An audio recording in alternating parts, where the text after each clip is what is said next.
Cool. All right, so how's it going, guys? This is the new Filmosophy with your boy Trey Hill. All right, and today's a awesome day. We have a special guest. This guy, he's been my cyber uncle, man. He doesn't know just how much I've learned from him, man. Just the YouTube and podcasting, your books. I'm so looking forward to this conversation, guys. This is author, hip hop connoisseur, podcaster, MC. Y'all can give it up for the God himself, the BX God, my man Black Dot. Pleasure to be here. Pleasure to be here. Yeah, much blessings, man. Much blessings. Yeah. So we're gonna get into today, guys. We're really gonna be digging into the movie Juice. Black Dot. He's from the BX. He breaks down on a metaphysical level, on so many levels, what hip hop is, and also what the culture is, the black culture is in general. And he's able to break it down on so many different levels. And I'm really looking forward to us talking about the dichotomies within the youth at the time. And this is a time where hip hop was really in a golden age, with Tupac grabbing a hold of his role as Bishop, and all these different elements again that each one of the characters exuded, But first and foremost, we just have a couple of chores to knock out. So you're not here, but when you are in Atlanta, you can do this, of course. But we have a show board back here.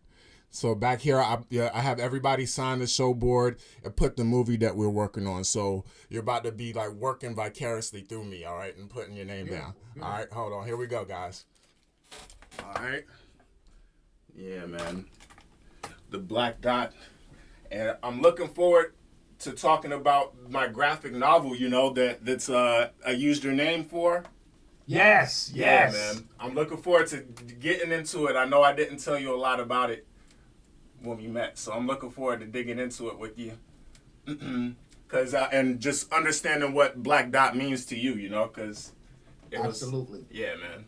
Oh, look.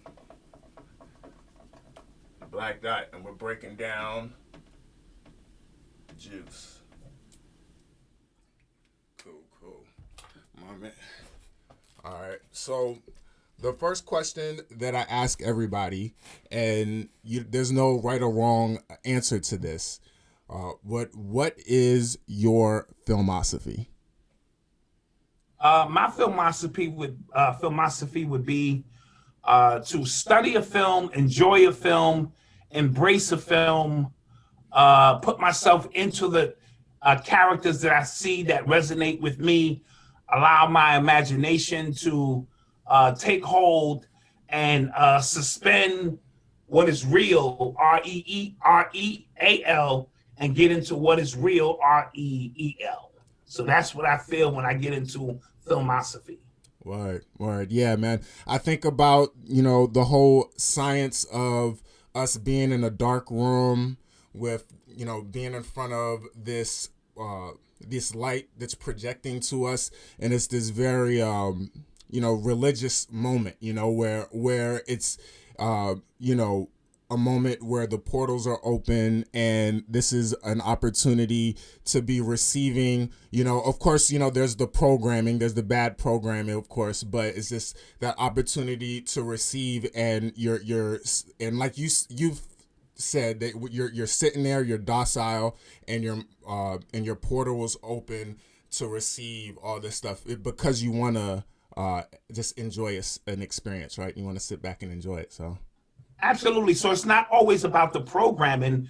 A lot of times when we think about programming, we think it's all negative. Right. And that's not necessarily the case when we're dealing with movies. Mm-hmm. Now, you have to be aware that inside of certain things, they code information that is only there for those who can resonate on that frequency to bring it to life. So, of course, there's going to be programming on a mundane level and a subconscious level, but there's also great information, inspiration, and light code transmissions that are also being received.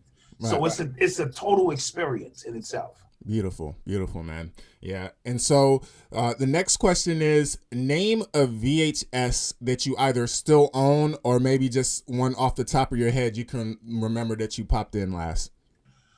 The Matrix. Wow. The Matrix, yes, it's that long. That movie meant so much to me as something to study that I was really moving some boxes recently and ran across the Matrix. And most of the stuff I don't have on VHS. And plus, a bunch of lectures, of course, that I had on VHS tapes with stuff I did, Phil, Bobby, the list goes on and on.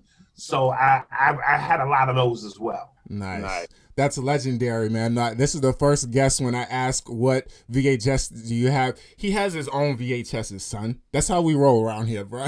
Right. And the Matrix, I love the way you've broken the Matrix down too.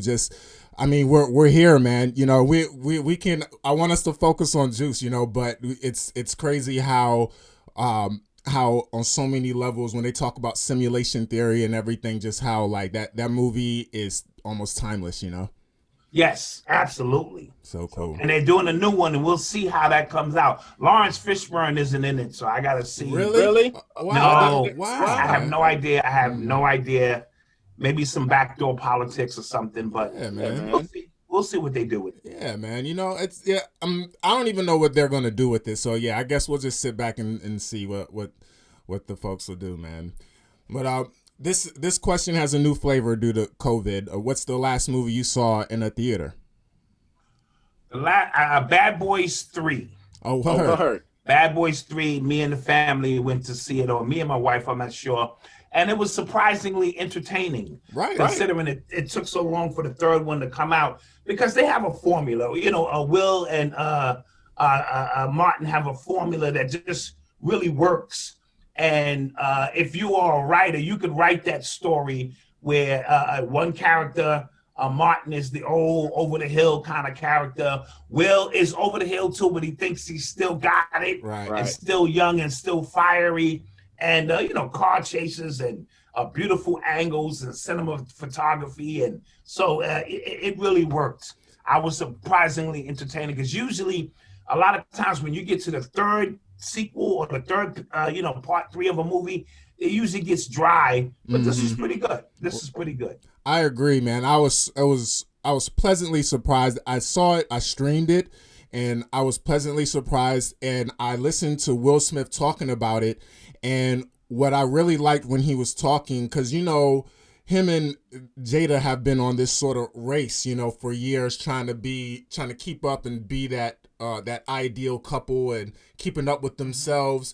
And it's inspirational and it's great to see. But as we see them kind of dealing with maintaining it, I love when he was saying how when they asked if he would do it again and why he chose to do this one, he was just like, it wasn't about like chasing awards or trying to be whatever. He was just like, man, I love being on the set with Martin. Yes. And when you think about what it means to be able to create jobs for you and your people and make money doing something that has a good vibratorial frequency for the culture, I don't need to do the next Academy acclaim thing. Like I just want to spend my days around people I enjoy being with and doing it for the culture. And I love it. And those are the things that go unnoticed, or how many people are employed when Will Smith and Martin do a movie. So we see the finished product, but there was a process in place that made this happen, and it was important. I really appreciated it for the culture. Right. Yeah, man. Definitely. And then how I just want to say, well, we'll get into everything, but I just want to say, just before we get too deep into it, I'm so inspired by, more than one reasons I'm inspired by you, but just how self-made and empowered you are.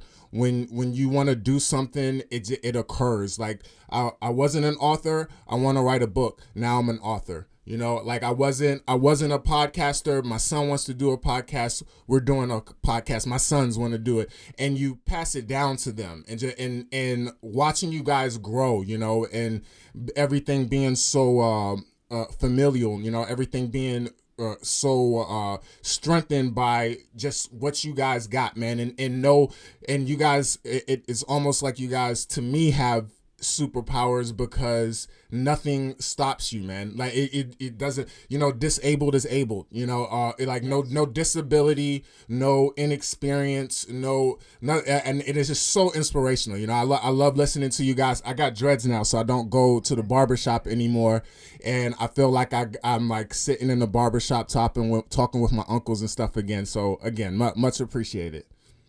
I appreciate that, because that's the vibe we're trying to create on the podcast, is let Malcolm provide information, and let me be that uncle who will give you the raw. Right. You know, that uncle who's at the cookout, man, you love getting around him at the cookout because he's going to tell some amazing stories and things of that nature. But in terms of producing what we do, I've always been one to feel that if it can be done. Mm-hmm. We just got to figure out how it can be done. Right. So what I found out with me and my wife is I'm a thinker and she's more of a doer. Mm-hmm. So I'll bring the ideas and manifest, and she has all the wherewithal to make it tangible in the physical existence. That's why we call our women Earth. Right. You know what I'm saying? And because they're grounded, they can take everything around them and make something happen out of it. Mm-hmm. And in terms of my son who's disabled, from the onset, we don't look at that as a setback. Mm. This is the hand that you are dealt, and you're going to deal with it in full strength, because we're going to support you, and we're not going to give you any, soft pity. You know, we'll help you out with things that we know you physically can't do. Mm. But other than that, there's no pity around here. This is the hand you were dealt, and your life is here for a purpose and reason, and we want to help manifest all of these things. So when the family bond is strong, I feel that we can do anything we want to do. And we're trying to do this in real time and show people step by step. That's why the show is also very transparent. Mm-hmm. You know, when we're about to launch something, or we have a setback on something, or we come on and I didn't press the button and me and Malcolm are having an argument in the middle of the show in real time. Yeah. We want it to be as transparent and real as possible. So we thank everyone for their support and what they help bring about. Yeah, man. And that says a lot. I always think about when it comes to when you're giving yourself as an artist, you have to, the more vulnerable you are, the kind of the better place that you are, the more of an impact you can have on people. You know, like you think about Usher's Confessions. That was like his best album, right? And he's just bare everything. That's just a small example, but that's what I mean by you guys putting yourselves out there, and we, like, again, just watching you guys in real time grow. You know, like from the weird audio issues from episode 1 and 2 to like, you know, everything, you know, the graphics popping up, subscribe here, boop, bam, subscribes there. You know, it's just watching that, listening to you guys, bicker and stuff. It's like you guys don't have to do that. You know, you guys don't have to. And yes, much appreciated. Much appreciated. Thank you. Thank you, man. So cool. So I want to dig into also. I never got a chance to explain to you my graphic novel. So if you guys, you'll hear me talk about this, but I was working on a graphic novel, still am, working on a graphic novel. It's called The New Travels of Black Dot. Now, I only because it's his namesake, I'm going to give you the full story. So basically, when I was working at Geico and working at Walmart, and I was doing a pyramid scheme, you know, trying to make it out, you know, trying to figure out what the hell. I would spend my time writing a screenplay. My whole thing behind it originally was I want like the most powerful thing. I want him to be powered by the most powerful thing. What is that? And to me, I started thinking about, you know, your testimony, you know, what you go through, kind of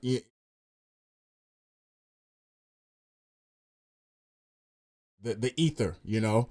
And I started writing, and of course I started thinking about black gods. I started thinking about ancient Kemet, and then I started looking into Native American stuff too, and I was just like, oh man, you know, I wanted this to come from a multicultural place. You know, I felt like there's been a lot of black films that come out, you know, that are doing things, you know, for the culture and representing for the culture hard. But for me, in this particular instance, I felt like this story was more multicultural. So I would rather the gods be the mentors and the magicians, and then we see the testimony of Native Americans, or, you know, an Indian person, or whoever, anybody. You know, I was just thinking that it could be a plug and play, and any filmmaker I can get to be a part of it, they can have their opportunity to sort of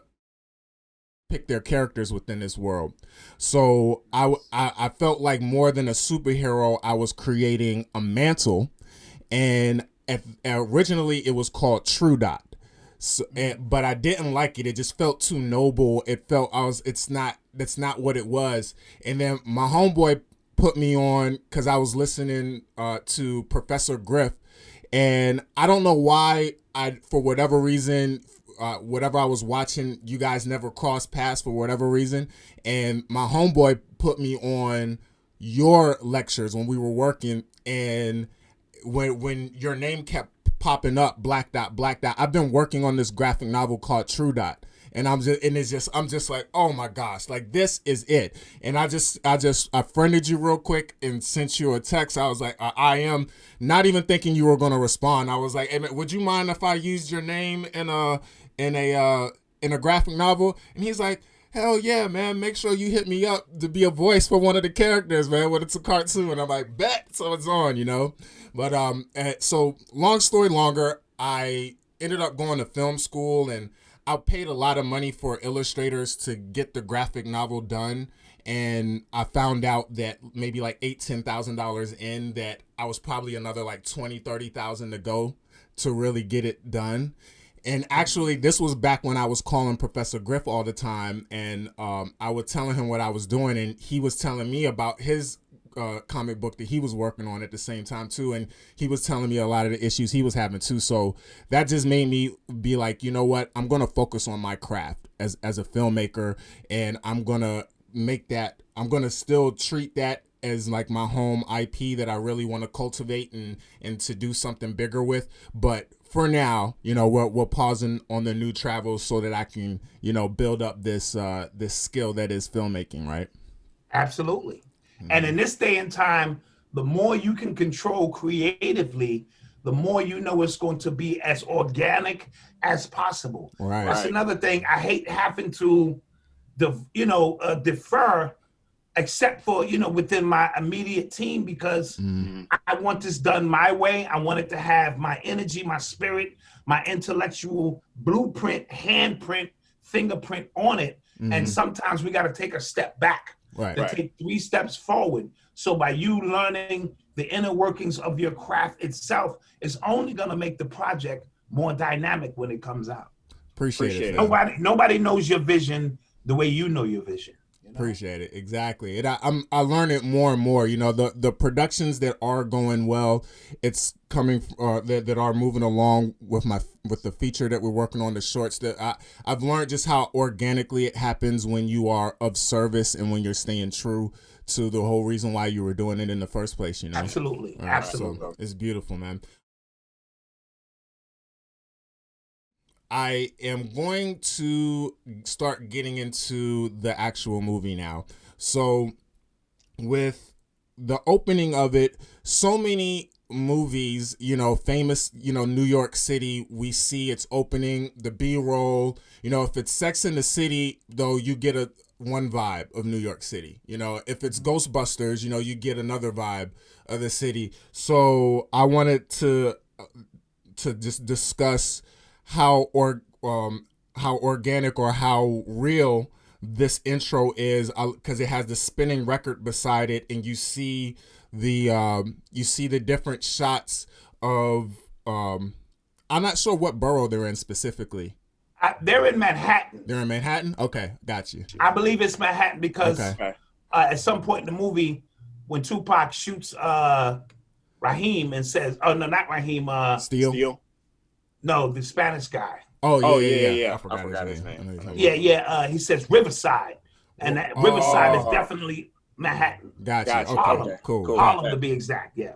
Bet. Okay. And then I love how how we start off with the record player and then we follow the chord over to Quincy lying down with the headphones. And I just, being an outsider, to me, it's like, oh man, is this what the youth is growing up in New York City, right in the heart of hip hop? You know, like, was that a good like intro into it? Do you feel? Believe so. I believe it set the tone for what we were about to see, which was young people who the music meant so much to, the walk meant so much to, the style, the swagger. And when you see Quincy laying in the bed, I used to fall asleep with my headphones on, listening to a Rakim album or something like that. And for you to see that, and then of course in his crib, you saw his equipment, because we ate, slept, and lived that lifestyle. So I thought that was great to set the tone for. We were going to deal with some youth who the music had an influence on, and here we go. Dope, exactly. And I also love the intro for all the characters. So John Hughes, he did a lot of I believe it was like Breakfast Club. A lot of like the intros that he would do, they say was so well done because you understood what each one of the characters were, like the conglomerate of them, like just like that, right? Like the bully over here or the nerd over here and the cheerleader over here, bam, bam, bam, right? And I love how like their visual language at the beginning, we see the dichotomy of these four very different boys, as similar as they are, as different as they are, and you can almost predict what's going to happen to them.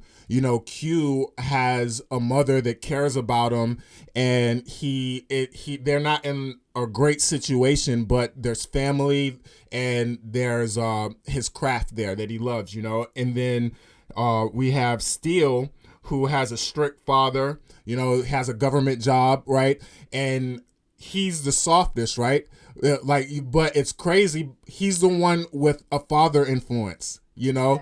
So it's like you call him soft, but and even he might feel like he's the punk in the clique, but actually he's probably the one with the biggest, brightest future in a crazy way, right? Yeah, because of his stability in his household and the discipline within his household that you saw his father exhibit. He also had a younger brother, you know what I mean? So within that, but I think it was his weight, you know what I'm saying? His physical weight amongst the rest of his peers that maybe gave him the sense that he was soft, but I feel he was going to grow out of that, you know what I'm saying, within the character.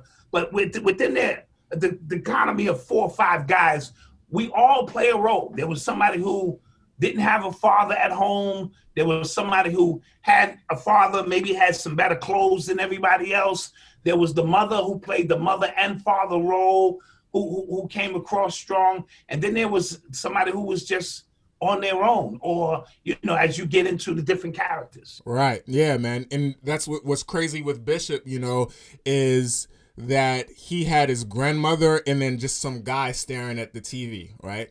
So we already know the ending of that story. It's like I remember this comedian. It hit me hard because he goes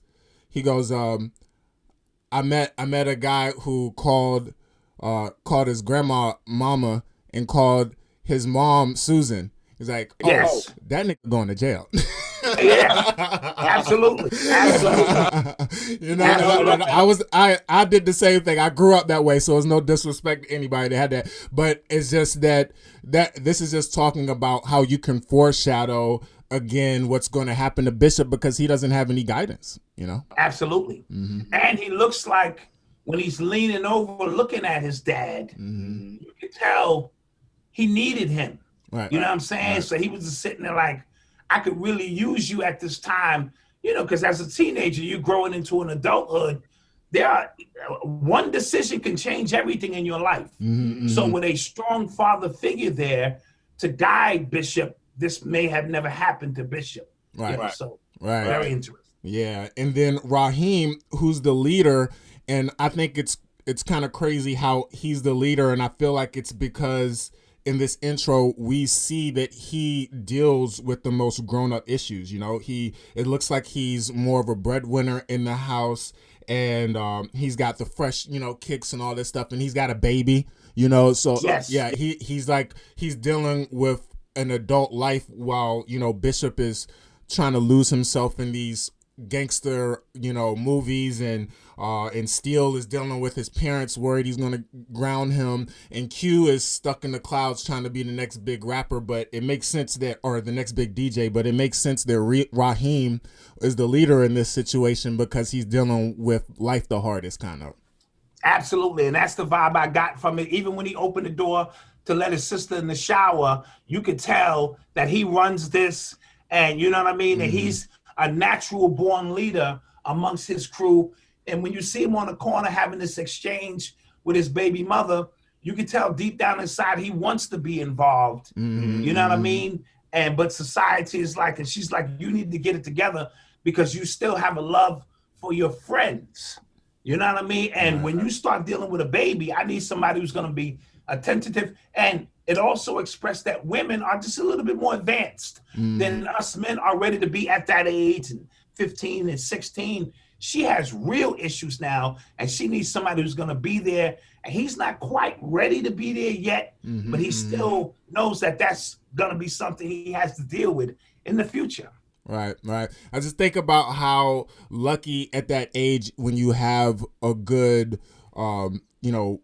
woman or girl beside you that sees something in you that you don't quite see in yourself, because like you said, when you're at that age, you're so focused. Like I know with me, I was not concerned with, marrying anybody, being with anybody. I'm on the grind, I'm on the hustle, but I also feel like I got a lot of shrapnel in my early years because of that. You're ripping and running, but you don't know why you're living hardly. Maybe I'm speaking for myself. You think that it's because of these hustling ambitions and all that stuff, but all the while, when you have somebody beside you to ground you, and to also know that there's certain things that you don't need to even be thinking about at this point, or putting your energy in at this point, right? Yes, well, it requires an advanced mind for young people. See, we don't learn these lessons until later on. Right. But if we knew these lessons early on, we would get us a good woman to add stability and help us harness in and focus on what we want. But when we're young, we got that energy where we think we know it all, we want to experience it all, and we don't want to be settled, because most of our boys are not settled at that time, and we're ripping and we're running, and it doesn't come until later that we go, wow, I let a great opportunity go with this young woman, because women are more structured, more foundational, more set. They get their credit in order earlier. They understand how to save money earlier. They just a little bit more, in most cases, they're structured, and that's what we be needing. But the fire in us, the spirit in us to hit these streets and explore and experience it all causes us to go out ahead of ourselves. But later on in life, we finally regret a lot of those decisions we make. Right. I'm a victim of it, Yeah, we all got to figure it out. And I was just talking with someone just saying how you can miss a lot of relationships, a lot of more intimate relationships, is maybe there's like a friend or a sister or a mentor. When you look over and you see that twinkle in each other's eye or something, it maybe you guys have you guys spirit kind of connected, but if you don't know how to process what that connection is, you may think that means y'all got to have sex now, Right. And then unfortunately that relationship ends up becoming a lot more shallow and a lot more hollower than it could have ever been, right? Yes, because what we realize is when we bust that, and then we realize it wasn't the anticipation of what we thought it was going to be, because when all the smoke clears, after we have a physical exchange, if there's not a mental and spiritual connection, as you said, it becomes...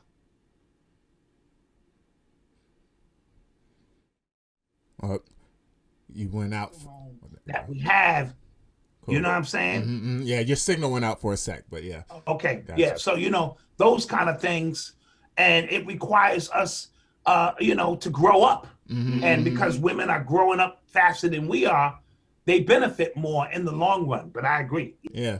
And it's so ironic that we're talking about this because on the other side of that with Q, this is a young man or young boy that's talking to an older woman, apparently, who's divorced, looks like. Maybe she got tired of this super straight and narrow guy, and she was able to create a life for herself so that she can sustain herself with this guy. I feel like that guy also sort of shows her values, what she looks for in life. She does look for sturdiness, but maybe her dating Q kind of shows that she needed something more in her life, and she's also able to sort of be this this maternal figure in a way with Q too.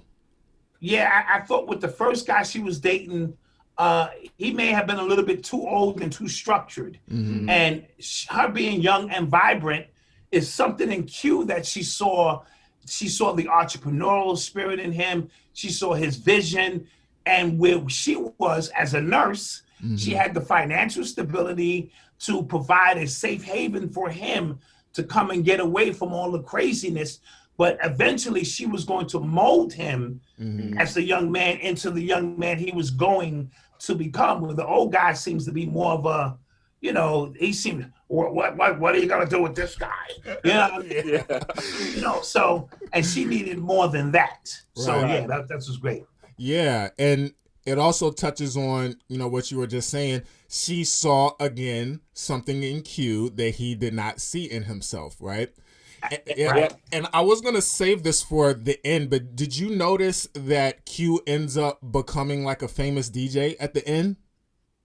Yes. Yeah, man. I didn't realize that. Like with the little sound cue at the end, like the DJ saying, "Coming up next is DJ Q." Yes. Isn't that? And that's the stuff. While the credits is rolling, you don't sit around to get all of those extra little things that go in. But the end of the story, they was telling he made it. Yeah, man. That's so dope. I love that, man. So yeah, now I'm gonna get a little further down. We saw Samuel L. Jackson having he had the youth center.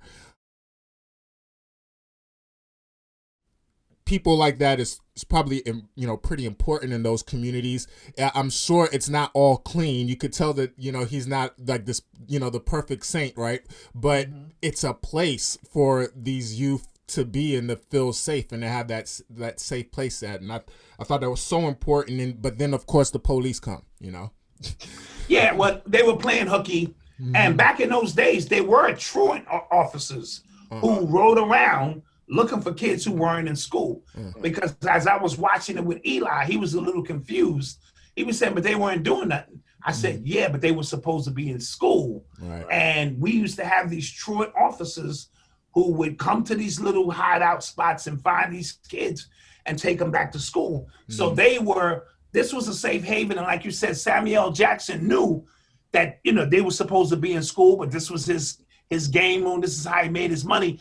But this is also how he kept an eye on the kids. Right. You know what I mean? And this is where the kids came and they had their little mini hustles from video games and things of that nature.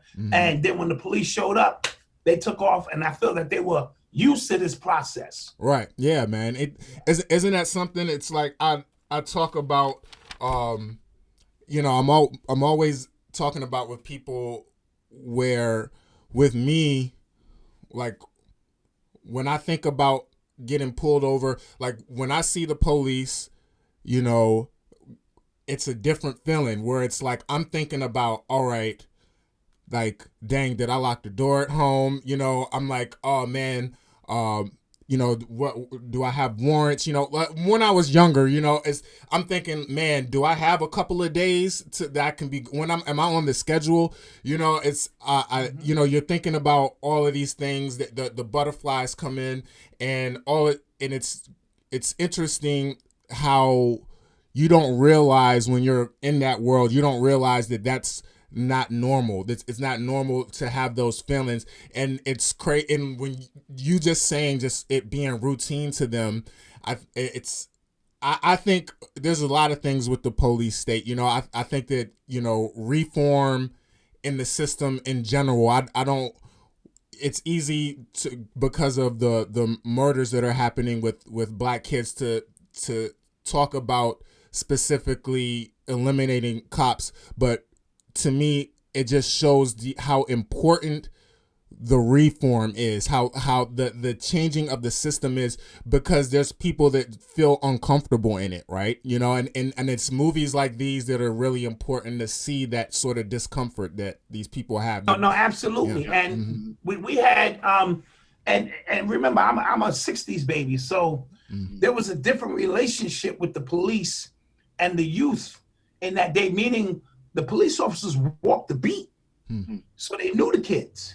You know what I mean? You knew the officers, so there was a sense of familiarity, of being familiar with just who the good kids were, who the bad kids were. However, by us running when we see the police at an early age, this begins the programming that when we see the police, we think fear, we think run, we think, you know, certain situations. And then it became where they started openly gunning us down. So the fear for young children today is greater than the fear I had as a child, because we knew we didn't do anything. So the most we was gonna get, it was gonna take us to school or take us to our mother's house. It wasn't really a lot of just open, because we didn't carry weapons like that either. And it wasn't a huge gang culture. And even the gang culture back then was more about a knife or, fighting hand to hand. So it was a different environment altogether. So as we progress into ganghood and more organized crime, the level of fear of police officers and the level of their hatred for us, which has always been there, amplified up. So now we have a situation that we're in now where there needs to be a total level of reform when it comes to the police. I say each police officer needs to, first of all, be from the community. You know what I mean? Look like those in the community and work the community. So this way, if a police officer comes into a hallway, he's not automatically in fear. He can see the kids, he recognizes the kids, and he knows how to maneuver through those situations. When a police officer who's not from our culture, not from our environment, don't know our hand expressions when we do like this is not a violent gesture. This is just how we talk. If you don't understand those nuances of our culture and you hate us, then it's going to be a bad exchange all the time. And that's what we have when we have white officers not from our community, don't understand our culture, our language, our walk, our talk, being the ones who are here to govern over us when it comes to crime. It's a recipe for disaster. It really is. Right. Yeah. And we were talking about, I was breaking down with one of my friends, Men in Black, and we were just talking about how when they walk up to an alien, you know, it's nothing strange to them, right? Like they just walk up and they're like, "Hey, what's up?" That's because it's normal to them. The culture isn't different, isn't weird to them. The person that they're looking at doesn't feel threatening, but they're not worried about it. And it's like, in a way, it was cool that Men in Black was kind of showing us that in a way where, how can we get to that part with aliens when we can't even get to that part, you know, within our own systems, right? Oh, excellent point. Excellent point made. Absolutely. Cool. But yeah, so we have the pudding, or was it steel pudding, the beer in the eggs? You know, my wife is always tickled when she sees like plastic on the sofa. You know, my wife is Dutch, you know, white as ever. She's from Amsterdam. She just got here like 5-6 years ago, but she's always like, you know, she what's all of that? And I'm like, that's the ghetto, babe. That's what that is. That was to preserve the furniture, you know, running in and out. And grandma bought this furniture and she wants it to last forever because she's making payments on this furniture. Don't know nothing about. And I'm not gonna have you nasty kids coming here from outside messing up this furniture. That's what that is, including that little plastic runner that be on the floor. Somebody's house. That be the cleanest part of the carpet. When you know the only clean part, the rest of it is dirty. Right. Those are some of that's the ghetto. That is exactly the ghetto. Yeah, man. But and these are the windows that need to be wide open for people to see into our culture so that they're not shooting us when they see us, right? It's these sort of things that make you more familiar with us and what we've gone through, right? You know? Absolutely.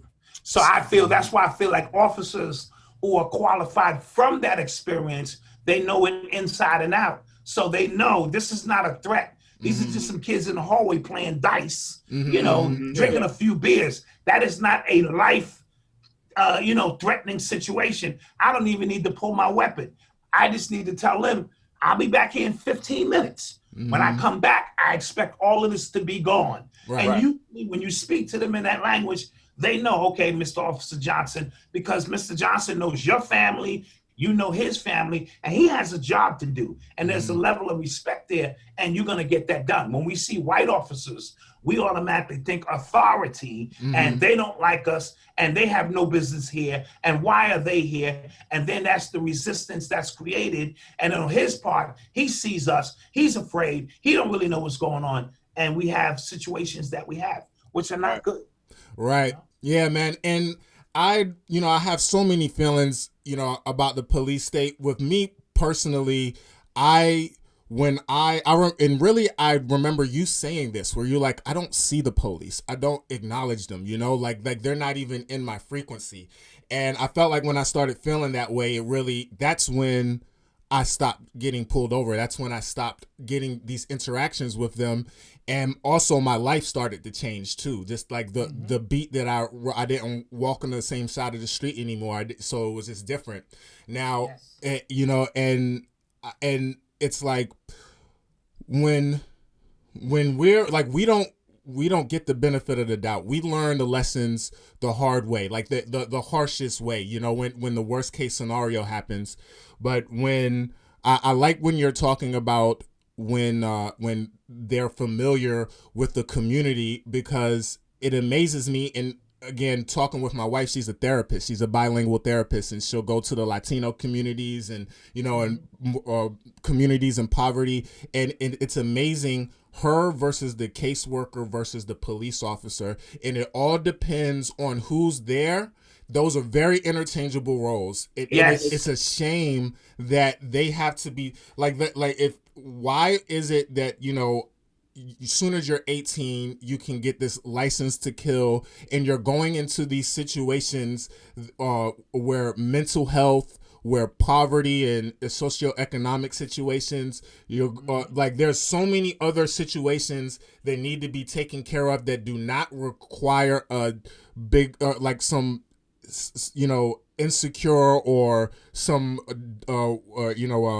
authoritative, an authoritative figure with a gun walking into the situation. It's not helpful. It's not what is needed in those moments. It's just not. And a lot of times in those moments, they don't get enough training for me.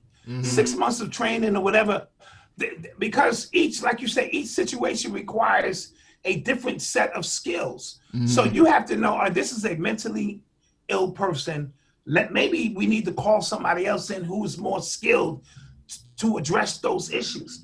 If you don't factor in poverty, if you don't factor in broken homes, so many other things, you don't know why a lot of people are angry. You know what I mean? And if you can't process that, and you just come in with a linear mindset that I'm here to regulate this situation the only way I know how, which is through violence, this creates a bad situation. We're dealing with humans, you know what I mean? And I think that's the aspect that gets overlooked most of the time. Definitely, exactly. Well, digging back into the movie, this is awesome, guys. We just flown, man. We getting Black Dot's time right now, so we're just gonna listen, man. We're gonna sit back and listen. I appreciate it, man. Now I'm listening to Bishop being upset about all we do is run, running from the police. The whole, you ready to die? don't turn your back on me. This guy, like you hear like this angst in him, then he gets caught up in, I don't know if that was Scarface or what, that old school movie that he was watching. I don't know what that was. That was like a Humphrey Bogart or something. Right. It was a black and white film. So to me, it represented like the old gangsters, Humphrey Bogart and those kind of movies and stuff. Right. And we see who he's looking after now, right? And it's, I always joke. I always say, man, it's 50 Cent's fault, man. He had all us like suburban boys in Montgomery County back in 2003. We thought we was gangsters all of a sudden, like we was out there listening to all the, like, this is how you deal with problems. You deal with problems like a gangster, like a G. This is what we do, and we did not need to do that. We did not need to do anything gangster. We should have went to school and did our extracurricular activities. Because the funny thing about it is, all of these guys who talk, all these gangster rappers send their kids to college. So they're preaching something to your children about you need to be gangster. And then I saw young Jeezy and some other guys sending their kids off to college. And I scratched my head like, wait a minute. Right. I thought the apple don't fall too far from the tree. Isn't your son supposed to be a gangster? So it lets you know that you can't take this music literal, but the music is very powerful in its impression on young people. So when you make a statement like get rich or die trying, and inside of that statement, you're not qualifying that full statement with, that could mean going to school, that could mean hunkering down on a small business.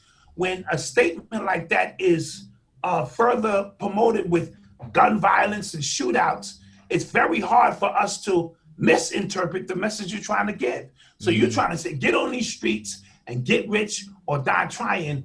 And that's a very, very dangerous message that when reverberated throughout young people's minds, it's hard for them to remove that imprint. Yeah, man. Yeah, it mowed down. It took our state championship away. We supposed to win that year. Playoffs come, 5-6 of us are suspended because we all fighting. Yeah, exactly. Riding down the road. Now, I'm on the edge, so don't push me. What do you think's gonna happen? We about exactly. But bottle that in and put it out on the football field, right? Like that's what I say. We should have. That's what we should have done, man. Facts. But in any event, when you're talking about like with my hip hop journey, I was listening. I grew up with my grandma listening to the Commodores and Temptations and gospel music. I really I really didn't get into hip hop unless I was listening to it on the radio, and I was getting jiggy with it, or Puff Daddy, shiny suits, it was all feel good. It was fine. And then my brother, I met my brother. My mother came back into my life, and I was about, I want to say I was 13 years old. And my brother was like, what the hell are you listening to, bro? Like, cut all this off, bro. And he broke me down into the science by way of Wu-Tang and what is it? Outkast, Who Are His Boys, or all those cats, what is it? Big L, he just brought me into this world where people were speaking for a reason, and he taught me about the 5% Nation and black man being God. And was he older than you? Yes, yes, older brother. 4 years. If I was 12, he was 16. Oh yeah, yeah, man. Now life wasn't as nice for him as it was for me.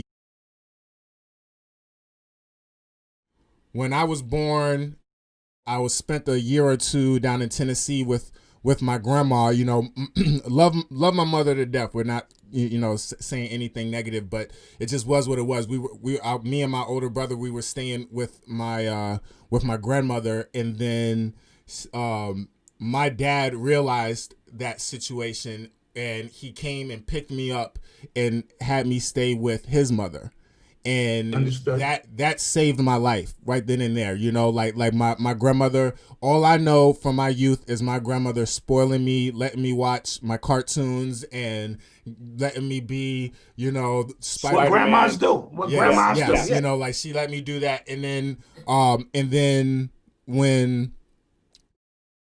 with my brother, just life wasn't as kind for him, man, you know. And when we linked together and he kind of opened my eyes to you know, basically so many things on not just hip hop, but when we're talking about hip hop, when we're talking about the power of like power being testimony, power being the ether, and me rekindling with my mother and my brother, and I felt like that's part of the reason why hip hop became such an integral thing in my life, you know, where you know, I later on I'm rapping, I'm MCing throughout the DMV area and stuff like that, and to this day, man, I'll rap until I'm 100. You know, I love doing it. You know, yes, me you too, know? me too, yeah, man, exactly. Yeah, I mean, I hear that you've been spitting bars recently too, man. Yeah, absolutely. Yeah, man, and also Cambada, man, you were saying his name so much, man. That LSD, I listened to it. It goes off.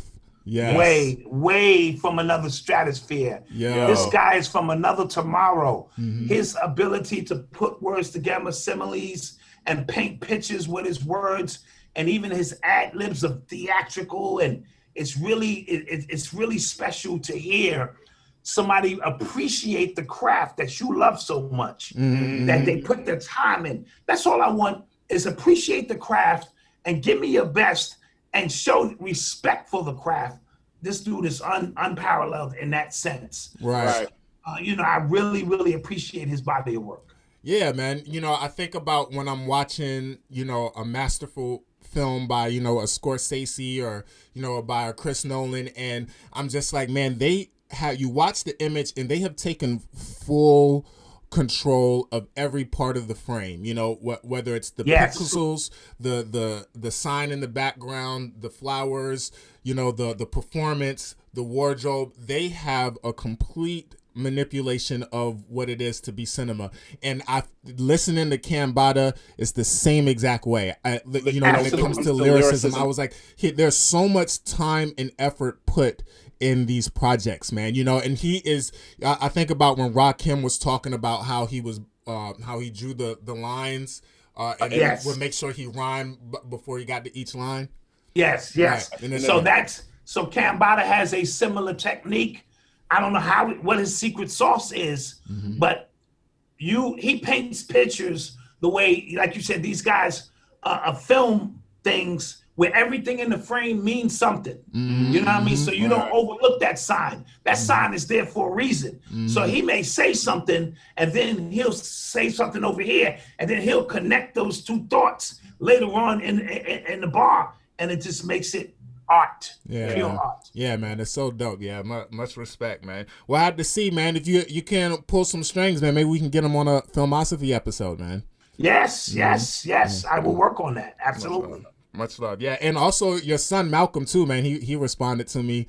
I told him I want us to do a movie on, since we're both new fathers, we got to do something on like a dope father, you know, from like House Party or Menace to Society or something like that. Yeah. He loved that. He definitely loved that. Yeah, man. Much respect. And also, yeah, just, you know, you're a new grandfather. I'm a new dad. I just my baby was born on May 10th. And wow. Congrats. Yeah, man. Thanks, my man. Yeah, young Nasir. You know, nice. Yeah, man. I wanted to name him. Of course, if Nas didn't exist, I wouldn't have named him Nas. But I wanted him to have a name from a language of color, and I wanted it to have a nice vibration to it, and it means helper. So, you know, yes.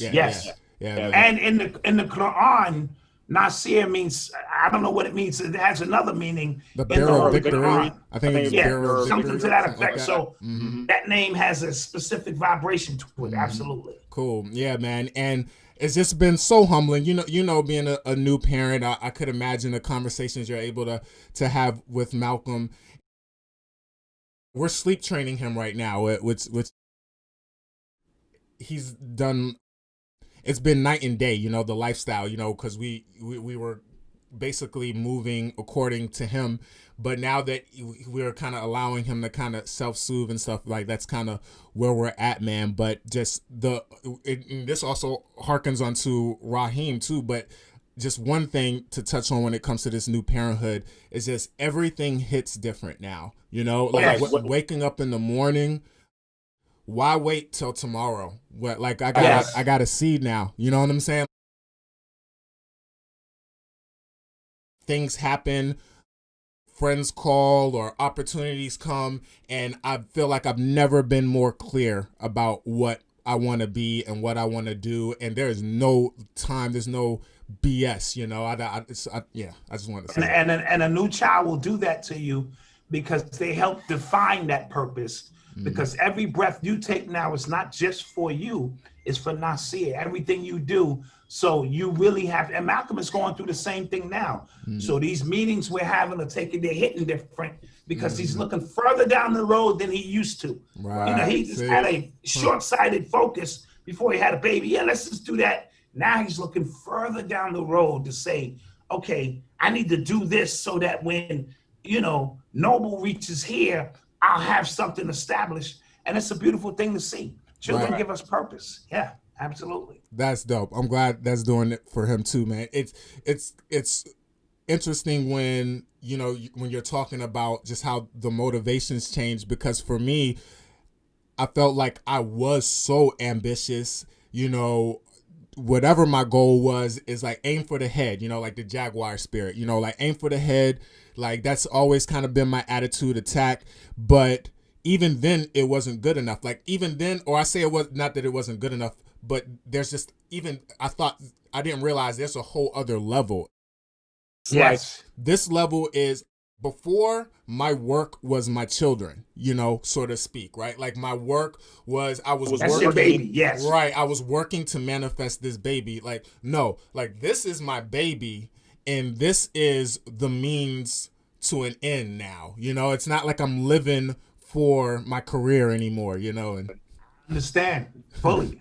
I have 4 children. I understand fully what that energy is. And now as a grandparent, my roles change. My children are pretty much, you know, established. I'm still a dad, but grandparents brings you into your eldership role because now I just want to hang out with him. I just want to make his world, you know, that's the connection between the elders and the youth. You know what I mean? So I just want to get into the grandparent role and, you know, have some fun and not be so serious. I put the work in that I needed to put in for the most part. And now it's about reaping the benefits of your grandchildren. Right. Nah, and that's dope, man, because, you know, Lord willing, the parents are going to be the parents, you know, like the best thing that the grandparents can do, I feel like, is be that warm support system that my aunties and my dad, they would always joke how much my grandma would spoil me because they were like, that was the hammer back in the day. Why is you getting all this love? Right. You know? But so that's cool that you're able to be that for Noble, you know, like just be that support, that warm support system, man. It's exciting. So yeah, so digging back into the movie. So now Raheem, of course, dealing with more adult issues, being more result oriented because of having a kid and everything. That seems to be the reason why he's the one that gets the gun and says, all right, guys, we about to go rob this spot. And it to me, when I was watching that scene, it would have been nice for Raheem to be the type of leader to be like, oh, hey guys, I just got a job application, you know, but instead, hey guys, like this was the big idea. This was the big great idea, and it's the crux of the entire situation that tanks them all, right? Yeah, and I believe also when he saw his baby mother getting in the car with special ed. Yeah. Oh, yeah, he's from special ed. He saw the material aspect of what was impressing the baby mother. So with Bishop in one ear about change needs to come and we need to get this and that, and him seeing the optics of a more established man, you know, driving away with his baby in it, I think he felt closed in and felt that something needed to be done immediately. Because if they were smart, they would have got behind Quincy. You know what I'm saying? Yeah. And really put their energy into him. But they needed money fast and now because the little pool room money wasn't going to cut it anymore. And because they moved as one unit, whether you wanted to do the robbery or not, because what's his name? The heavyset one. Steele didn't really want to do that. And neither did Quincy. Quincy was really focused. Now, of course, Bishop was like, let's do this. So this was right up Bishop's alley. So the decision-making of one can affect all. And I used to tell my son, be careful of the people you travel with because one decision can change your life forever. If one of your boys got a gun on him and decides to pull out, y'all all going to jail. It's a wrap. So you have to be careful. So in that situation, and it led to what it led to. Yes, so I think that was on Raheem's mind. Damn, look, oh, that's what she want. He got a car. He a little bit more established than me. Man, this little pool room money is not going to get it. You know, we hustling video games, and that's not going to get it done. We need a score. We need to come up. Right. And it's a shame, you know, I think about my near brushes and it's like, holy hell, why did I listen to that guy? You know, it's in those moments when you're with your homies, you know, it's like it's a near brush. Like I am God's grace away from like being in prison or dead, you know, and so many of us can say that, you know, and I just think about now as I'm older watching that situation. What would it take? And you know, you as a father, you've successfully grown, you know, young black men.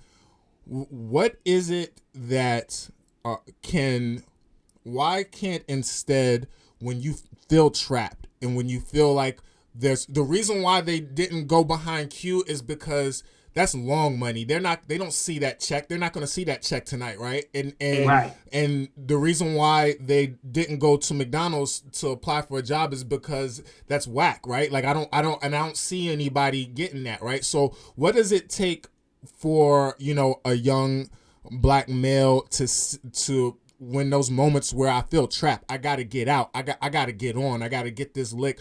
What pivots you from making doing the robbery, from getting the quick, you know, selling the drugs? What gets you away from that? Well, a lot of it has to do with if you have positive male role models in your life who really instill on an everyday basis, you know, what the consequences of those actions could be. So I was fortunate enough, even though I didn't have my dad in my life, I was fortunate enough to have coaches and positive people around who I saw the drug dealers, I saw the hustle, but the music kept me focused. The dream of maybe becoming an artist kept me focused. And these mentors staying on my case, letting me know, bro, you don't want that. You really don't want that. So for me as a dad, I've always tried to provide all of the opportunities to occupy my children's time with something that they could do more constructive. So if you want to play basketball, not only will I come out there, I'll coach the team. I'll put tournaments together to keep you off the streets. If you want to do this, you want to do that. So it requires filling those voids. When there's not any fathers around or not enough positive male role models, those voids are not filled because these children, and they equate, wow, look at the drug deal. He got everything he wants. But they don't equate what his life is really like. Looking on the run, looking over his shoulder, other rival gangs. And when he gets caught, he's going to go away for a long time. So this generation is into what they see instantly. And we have to get them to understand that there's a long game involved with this, which is all the many steps in life which are fulfilling for you. This ain't a fight or flight situation. Too many of our young black males are in a fight or flight situation. I got to get money now. I don't care how I get it, and I'll deal with the consequences. And as a result, we see what we see on the streets. Right. And you're right, man. You know, you don't need to overcomplicate things, because I remember even in my darkest of days when when I was dealing with, I'll say, what is it? Those are like human development years. We'll just call them those, you know, Yes. but Yes. character building years, right? But you know, Yes. I can remember even during those times, kind of seeing the dichotomy between me and my friends, and it's like my father. Shout out to my father who gave me a base that I didn't realize that I had. Like that saved my life. Like, yeah, I might have made some mistakes, but the morals he instilled in me, you know, when I was a jit, you know, is really what saved me way later on, because I'm looking in the eyes of my other friends, and a lot of it wasn't luck, you know, like again, we talk about the good graces, you know, that kept me away from danger, but it's also just walking in a different path, even though we're in the same situations. A lot of times the danger kind of points over somewhere else because you're just kind of walking a different way, kind of thing. Yes. Right. And you could be with 4 and 5 guys, and everybody has a different story. Everybody has a different upbringing. Everyone has a different household. Everyone has a different set of rules that they grew up on. Everyone has a different set of religious beliefs. And you guys coming together, creating your own thing. But when you go home, you might be going home to an abusive mother and no food in the fridge. This guy might be going home to a mother and father, and he has to be home at a certain time. Because I have friends who couldn't hang out. You know, they had to be home because their mother and father wasn't having it. So they avoided danger that way. And then there's some kids who go home and there's nobody there. You know what I'm saying? So they have, so we all, when we get together, we try to create a unison of a collective mindset, which brought us all together, whether we was playing ball, hanging out, this and that. But when we leave each other, our demons, they emerge. And whatever those demons are, emerge. You know what I mean? And as a result of that, it may lead to your man taking an extra chance that you wouldn't take. You ain't got to take that chance. You got food in the fridge, and you know, you got nice clothes or decent clothes. Well, your man, he's amongst y'all, and he's always hungry and he's always looking thirsty. And we as friends, we let him know, you know, because this is kid shit. Damn, man, you look busted. So as a result of that, he may take more chances. And then there comes that separation as we get a little bit older. The separation where, nah, I got to go over here, or somebody gives him a bundle of weed or something to sell. And, you know, he has, and then that separation comes. And you see that, you know, in stuff like this. And Juice is a good representation of those kind of situations, you know? Right, definitely. So I wanted to get a bit into Bishop, and you know how a lot of the hip hop community will say that that role maybe killed Tupac, right? Maybe he sort of never rubbed that role off of him. So that relationship with hip hop that seems to be, you know, a little more ill suited versus the relationship with hip hop that Q has, you know, when you see that it is his liberator, and even though it's in fiction, we're kind of balanced, we're kind of talking between real life and fiction. It was a positive thing for Q that got him out of the situation, but I know it's kind of two subjects, but it's also kind of the same the way I'm thinking it. But with Bishop and with Tupac, this role, it actually brought him into dissent, you know. Nobody, I feel like people hardly say that Tupac grew up in Maryland, because shout out to Maryland. That's where my boy. You know, I always had to put that out. Him and Jada grew up in Maryland, but I'm just like this guy. He went to Baltimore art school, and he was a thespian. You know, I just got finished telling my wife that he was a thespian. He was an actor, a writer, a poet. So many different things. Right. Yeah. So just that dichotomy from Tupac and Bishop hip hop influence versus, you know, Q positive hip hop influence becoming a DJ, you know, like what that juxtaposed position, you know. So with Q, as we noticed, he had equipment. So he had time to practice his craft. And he did. That kept him out of a lot of trouble because he mastered his craft on the ones and twos. And his goal was to become a DJ within the industry structure. And, you know, he knew he had to walk a certain path to do that. So he showed up at his auditions. He put together his demo tapes where Bishop, which, you know, as we speaking about as Tupac, you know, he was the more of the rebel. This role that Tupac got gave the world a snapshot of how good he was. First of all, he mastered that role. Oh my gosh. And me rewatching it, he was a natural at it. So the role was almost perfect for him. So when we talk about reality, art, and reality blending lines, he blurred the lines between fiction and fact and this and that. So because he came off the screen so strong, I knew that this was going to have some kind of effect on his life and how he moved about certain things.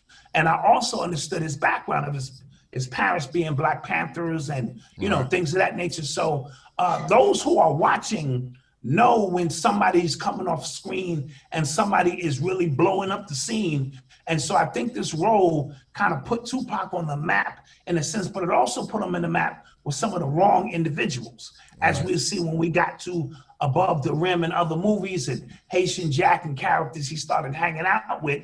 And then that really began the downfall. But when you play a role so natural that you don't even have to read the script, you are the script. You know what I mean? We know we have something special there. And that's what I got off of this role from Tupac. It was the one thing he needed to separate himself from Digital Underground and all of that other stuff as somebody, as a force to be reckoned with. So very deep stuff. Yes. Yeah, man. And what was crazy to me when I was looking up facts on the movie, so actually one of the cats from Digital Underground, what's his name? Money B from Digital Underground, he actually went in to audition for a role and Tupac was there and they just asked him to do an audition and he killed it, gave him the role on the spot. Wow. Isn't that crazy? To me, that's destiny. That means you are at the right place at the right time, and it just was what it was. And as a result, the rest is history. Yes. Right. Ain't that something?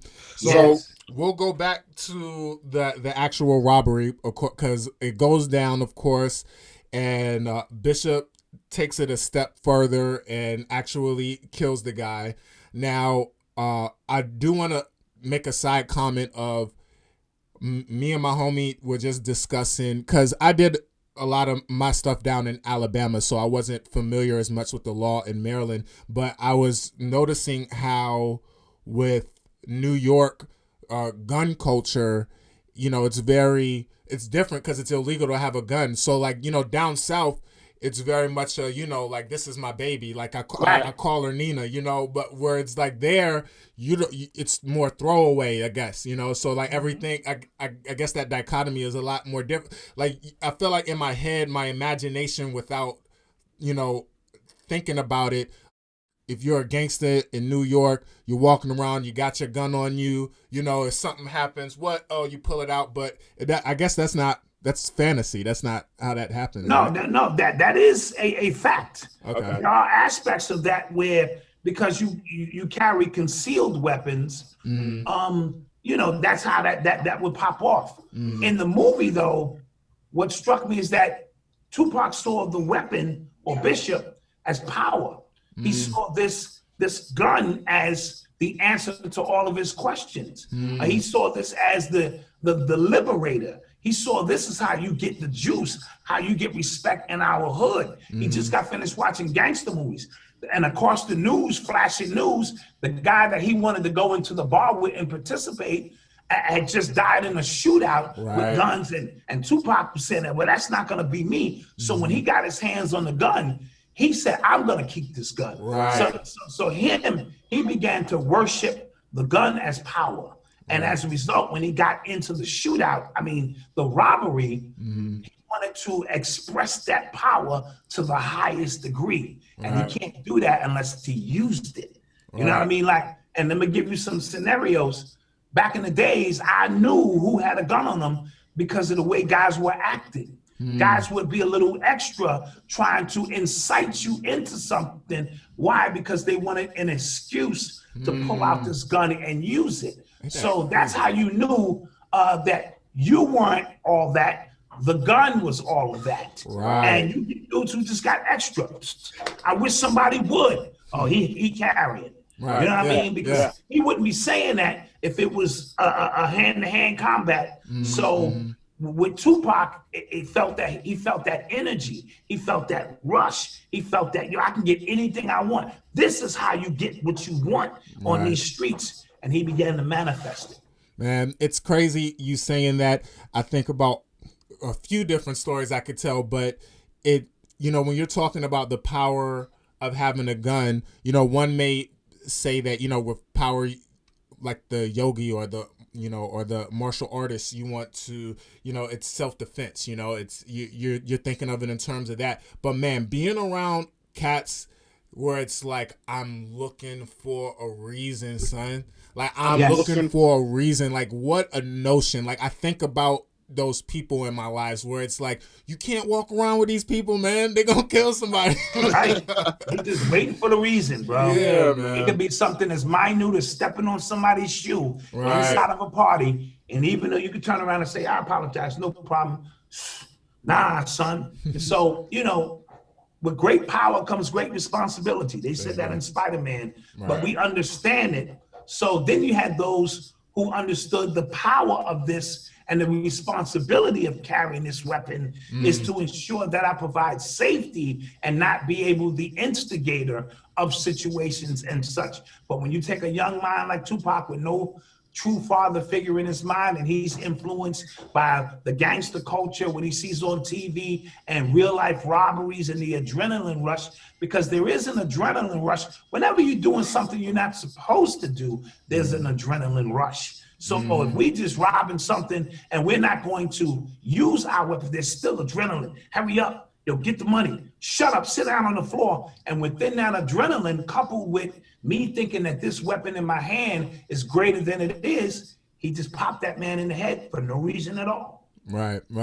And then when you're talking about, his motivations, even though there is, Raheem reaching for the gun and stuff, when you're dealing with somebody just waiting for a reason, and on top of that, it's the ultimate reason. You're the leader. So what better way for me to feel like I'm the man with this gun than to blast your ass right now in front of all of our homies, right? Make me the leader. See, he knew Raheem was the leader. By nature, Raheem was the leader. But he said, now with this gun, I am the leader now. And I will demonstrate it, like you said, by showing these guys in front of you that you are no longer here. Now what? And you better not say nothing, because you can get what he got. So he instilled fear in them because he wanted the role of Raheem so much. Right. You know what I mean? That now this gave him, the opportunity to be that so-called leader. And he couldn't handle it because he wasn't ready for it, as you see what happened during the rest of the movie. Right. He's got the juice now, right? He felt like he's got the juice. And unfortunately, when you don't have the responsibility, when you don't to master that power, you can also, you see the fear, you see how scared he is, especially at the end when the gun drops and him and Q start wrecking, right? It's like he's not as tough as he thinks he is. Right, absolutely. Right. But that's just what happens again when you're talking about, a youth not having the guidance, and when the iconic scene when Q closes his locker. Well, first of all, right before that, I thought it was interesting when he was walking through the hall and somebody was like, "Oh, you're here?" Like something. He was surprised that he was there, and that's just wow. Like it just kind of shows you the life that they're living, right? Yeah, like they didn't go to school. They played hooky all day, but this situation shook Q up so much that he needed a sense of regularity. Like, oh man, I got to get back to let me hit the reset button. And that's why he took his book out and blew the dust off it, like this book has been in his locker so long. Right, you know what I mean? And then, like you said, when he closed that locker, boom. The man, yeah. And right before dialogue, yes, go ahead. No, I was just going to say, right before he closed the locker, I noticed when we're talking about a little production design, it says Black History in the Making. There's a sign. This is Black History in the Making. and then he closes the. I'm like, that is so symbolic, like because this is Black history in the making, right? Yes, it is. You know, and this dichotomy that's about to happen between Bishop and Q, like that's us. That's our story. You know, It's our story in the you know, grand it's, scheme of you, things. we have the the devil on one side and the angel on the other side. Which side you're gonna be? Because Bishop lets you know. Unfortunately, since he doesn't have the guidance, he does not identify himself with dope.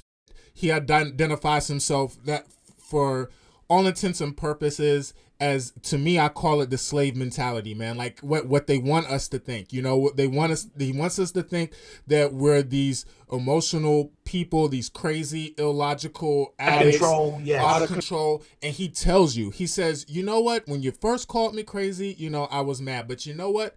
I don't give a fuck about you. I don't give a fuck about them. I don't give a fuck about my damn self. Yeah, and the moment I don't, the moment I choose, you can go bye-bye.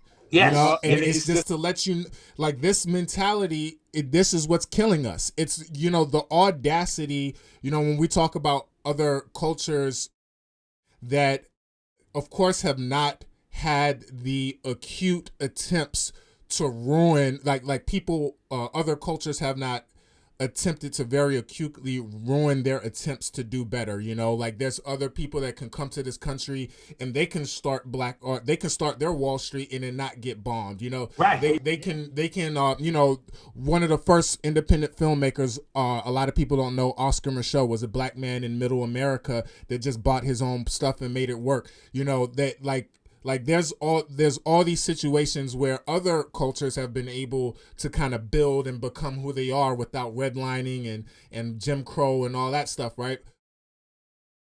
In this particular, you know, situation, when we are talking about joining together and forming together, it does not have to be on like the gangsta BS, you know. It doesn't have to be, we don't have to unify based off of the worst versions of us, of the ghetto and of Absolutely. The awful. Let's identify ourselves with dope stuff, because if we keep identifying ourselves with, you know, with the gangsta stuff, then it's just going to be rinse and repeat, and we're going to we're going to give each other a license, because I don't mean shit, you don't mean shit, so guess what, we can go, you know. Shit plus shit equals shit, bro. In the grand scheme of things. So if you don't mean shit, and I don't mean shit, that can only lead to shit. So we do have to take a greater pride in understanding what our value is. Mm-hmm. And because Bishop didn't have any value, right. He didn't see himself as valuable, then he was willing to risk it all. And you have to watch those individuals that you engage with. I tell my son on the street all the time, when you engaging with somebody who ain't got nothing to lose and you have everything to lose, it's not a fair fight. So don't engage and bring yourself down to that level. This dude's got a career criminal, and he don't give a shit. Here it is, you a college educated family, this, that. You got everything to lose. Right. His goal is to bring you to his level. And I felt that's what Bishop was trying to do to Quincy, you know what I'm saying, by keeping him close by, just coming to check up on you, bro. See how you doing. You know what I mean? And Quincy's automatically like, I'm trying to be a DJ. I'm trying to put myself in position. And the whole time he even mentioned DJ before the killing, you could tell Bishop didn't care about none of that shit. Oh, you trying to be a DJ. Right. So he already had a negative attitude toward positivity. Right. So he was already going to sabotage anything Q was doing, whether Q knew it or not. And just that confrontation at the locker spoke volumes about how I feel about you, your dreams, your passion, everything about you. I will wipe it out of here. No. You know what I'm saying? So yeah, great points. Right. You know, and it's unfortunate that, you know, just the audacity is like, what is it that makes us kill each other? And it's like, unfortunately, it's when you get into those spaces where you have the audacity. It's almost like that, the Lucifer versus God thing, or, you know, like the God's son versus, you know, Jehovah, like with Jay-Z and Nas that you talk about, where it's like when you are being godly, you don't say it, you don't exude it, you don't look for places to be powerful, but when you are but when you think that you are, when you think that you're God, you end up being the devil, you know? Yes, absolutely. Great point. Man. Cool. So we're nearing the end of the film now. I ended kind of highlighting a particular scene and just saying basically the theme and what it kind of means to me overall, and I'll talk about when Bishop and Q, when he's chasing Q around, and I love the visual of the hip hop party scene. You know, when we're talking about DJ Herc, you know, and the Herculoids, and we're talking about like what hip hop is supposed to be. You know, when we're talking about the cultural impact of bringing us together and the magic that brought all this culture. You know, there's no more pop music; it's hip hop. Let's just be frank. Everybody's doing hip hop now, right? You know, I love how they cut through a hip hop party. You know, that they're dealing with this sort of lower level, you know, situation because of everything that has occurred, but everybody is they kind of run across this holistic moment, this holistic mood. Like, this is what hip hop is supposed to be. These are a lot of my best memories, you know, when we're just hanging out and, you know, this alchemical flow and, hey, dancing with the shorty over there, and then, oh, me and my boys, we doing this over here, and like that is it. That's what it's supposed to be. Unfortunately, though, they're the lead characters, and they've got to go upstairs, or they got to go up to the roof to deal with this sort of existential issue within themselves, where Q has a mantle to assume, and Bishop unfortunately has a doomed prophecy to fulfill. And actually the original ending that they changed due to, you know, whatever, it was too gloomy or whatever. Actually, Bishop was, when Q was holding his hand and he was about to fall, Bishop says something as he starts hearing the police sirens, and he looks at him and he says, "I'm not going to jail," and he pushes off of him. And he falls. This, you know, the ending that we saw was, you know, a little lighter, but I think that ending was more punctual, and I understand what the storyteller was trying to do, because Bishop, to me, has been committing suicide from the beginning of the film. He's been jumping off of that ledge, and when you talk about Q holding him, that just shows the loving nature, you know, that we innately have. After all of this, I'm still holding you. I'm not a killer, and I don't want you to die, right? But that's why he threw the gun away early on in the scene. Remember, Q had the gun. He said, "This is not me, so I'm not going to match your vibration and get on the level with you. I'm going to throw this away, making myself vulnerable, hoping that positivity and my, you know, overall essence will be enough to overcome, and maybe I can reason with you." You know what I'm saying? And that's what set that whole scene up before the chase began, and him going and zigzagging through the pillars. You know what I'm saying? Oh, wow. Yeah. You know, life is about, you know, zigzagging and ups and downs, and him trying to escape you know, negativity. So by going in and out of the pillars, and, you know what I mean, him being nicked by it means that we all can be susceptible to it. But he still rose up. And as they were going up the elevator, you know, it's still time to take this to the highest level and show that positivity will overcome this negative aspect in the grand scheme of things. And when he was holding his hand, he knew that the burden was too heavy. Bishop had already created his face. He said, "I can't hold you anymore. I can't. So symbolically, I have to just let you go so that you can live out your faith." You know what I mean? So that's kind of what I got from that scene. He was saying, hold on, I can't. He was saying, I can't. So, you know, while it was a physical scene of him not being able to hold his weight, it was the weight of the burden of the movie and all the negativity that had, and the karma that had come upon Bishop, that I can't be responsible for that in any way, shape, form, or fashion. So I have to let you go. And then he let him go. Yeah. That right there was the black dot, period, to end this freaking breakdown. That's how it's done right there, man. Much respect, man. I'm not even going to capitalize on that. That's all we needed to hear. Thank you so much. So I wanted to ask you about your boy that comes on. Man, I've meant to write his name down. He had the coloring book, and he said that if you get to him directly, you can get the thicker pages. Like he said that he made a coloring book. Brother Oba. Yes, Brother Oba. And he said you can go on Amazon to get the book, but you can reach out to him to get like the thicker pages, you know, and get a better one. Yes.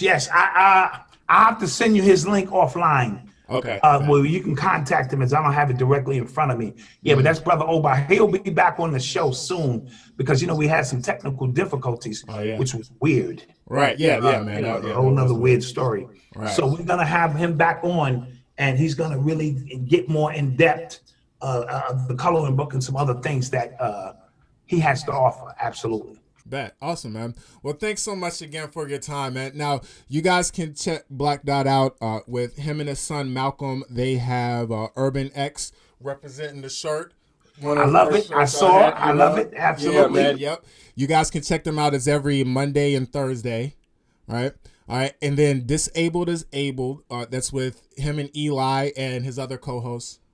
Yeah, Freddie, that's Tuesday nights. On Tuesday nights, yeah, man. Again, it's all in the fam. You know, you guys want to know what it's like to just have a nice, strong black nucleus of people that just are all in together, highly functioning, creating content.